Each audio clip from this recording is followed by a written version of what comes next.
I had a restless sleep. Yeah, of course. Yeah, it reminds me of when I was a kid. I would get so excited when we would go to see my aunt and uncle that I would toss and turn all night. And just like that, all this work comes to its moment. Just one more book, please. Okay.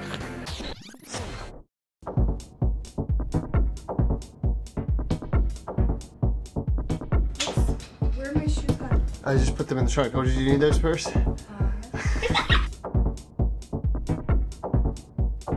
The first invitation we ever received from a guest of Just One More Book to come and visit and maybe even stay at their house was Richard Michelson. Pretty dark out. Do you have the pillows? They're in the car. The door is open. I was so surprised. It was a generous offer, and especially from somebody who's established like Richard is.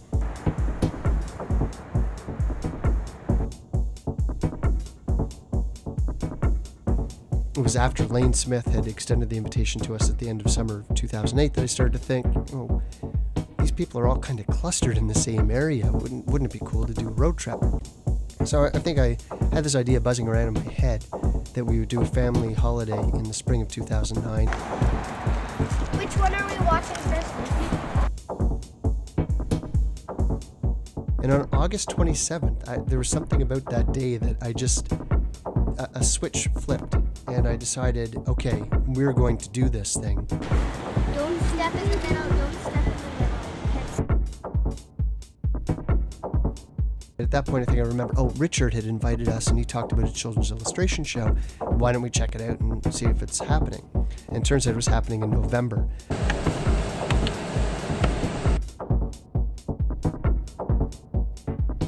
So suddenly that spring holiday, that family holiday, was going to become a fall, and I'll call it a working holiday. Ready to go? Yeah. And only 35 minutes later than we thought we were going to go.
Enjoying the trip so far? So far, so good. When they find out my family owns horses, they sit next to me. Missing all the exciting things on video, like me turning white as a ghost when we went into the ghost town. Wow, those are beautiful. Look at that guy.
The trip was scheduled almost to the minute. Like when you think of stereotypical Hollywood or even real life, I'll call them vacations from hell, you know, that where everybody talks about how their dad planned, you know, going to go to Grand Canyon, look at the Grand Canyon for 2 seconds, then go over to like Mount Rushmore and look at there for 2 seconds.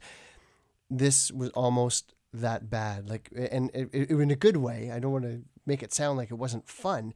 We literally, like, we scheduled when we were going to wake up in the morning and when we were going to hit the road and when we were going to arrive at such and such a destination and where we're going to be for lunch and where we had to be at somebody's studio for 2 o'clock in the afternoon, and then the next person at 4 and dinner, and then round table in the evening. It was the only vacation I've ever taken where I knew where I needed to be at any given moment. Okay, everybody just be calm. Dude, we're going over Niagara Falls. I hope not. I don't think the trip would have happened if it wasn't for Richard, because once we established that it was a possibility that we were even going to go, he was contacting everybody in the area. He was inviting them for interviews Sunday afternoon. He was contacting them to say if you wouldn't want to have host a studio tour with Mark and Andrea and Lucy and Bela and do all this stuff. Like he reached out to the entire community to the point where it was just a few days later that we started to receive emails from like Diane DeGroat and Jarek Rozoska and you name it. They were contacting us because they knew we were coming and we had a relationship with them already. And they wanted us to come by and visit with them. So it was a real opportunity. And Richard he put us up in his house and he just made it so easy. So when I talk about all this crazy scheduling, I mean, I think that's probably what made the trip really exciting. Oh yeah, that is. Okay. Wow. It's been a long drive, a little bit more to go. When we mapped out the trip, of course, we used Google Maps, which are great, and they give you the directions and everything, and we printed out just the one high-level map, and so we really had no reference point when we're driving this route, and so we didn't know. It was a little bit scary getting to these towns, and you didn't know if you were actually at your turn or not. Some roads were marked well, others not. So I think at one point we started to panic. So we would constantly check, thank goodness for GPS now. It's turned us all into lazy people who depend on the satellites to tell us where we are and where we need to go. So we would dial in on my iPhone and check where we were. And I don't think we ever really strayed off the path. I think we were always fine.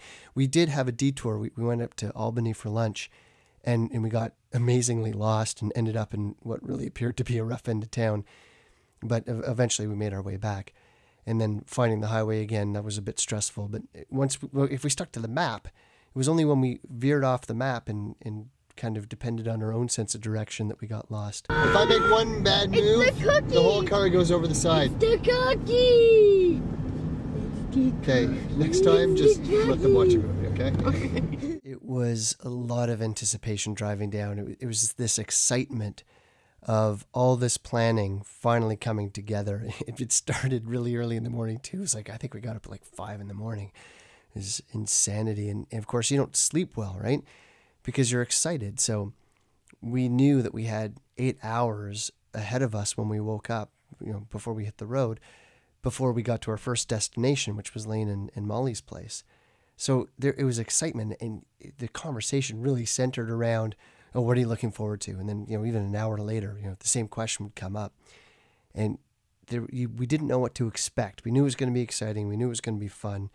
The nice thing is, I'll say this, even though Lucy and Bela kind of got wild after they had some cookies, and they'd been in the car for 7 hours already, so it stands to reason we were all kind of losing our mind.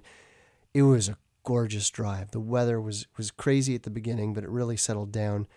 Beautiful scenery, beautiful small towns, upstate United States kind of thing. And yeah, it was a really great day.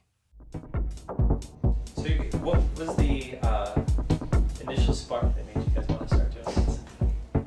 Mark was really into podcasting. I was really into children's books. And something we could do together, every day. And how you can do it as a family too. Well, really cool. We don't usually. Yeah. It's very stressful. I'm sure traveling with kids is tough to begin with. No offense. But yeah, this has been an exciting trip because we get to meet so many people, we're learning so many things, and the documentary aspect of this whole thing. And or did you guys film yourself like leaving the house and stuff? we haven't really done so much of that, but we've done like footage of the car. Actually, I was going to yesterday when we were leaving Lane's house, but then we got locked out and the stress levels kind of went up. What, leaving where? When we were leaving Lane's house yesterday morning. Oh, okay. I thought of actually setting up the camera on a tripod and filming as I go in and out of frame, loading the car up, and then doing one of those sped up kind of thing. Yeah. While the car gets filled up, you see these people buzzing around, but just kind of everything went chaos. Yeah. You got locked out of the car? Out of the house. Because we were staying in Lane's house and we brought all our stuff downstairs Mm-hmm. and piled it up by the door, and then when we went out with our first load, when we came back, we were locked out. And was he gone? He was, no, No, but we were locked out in the carriage house. We felt like it. Oh, yeah.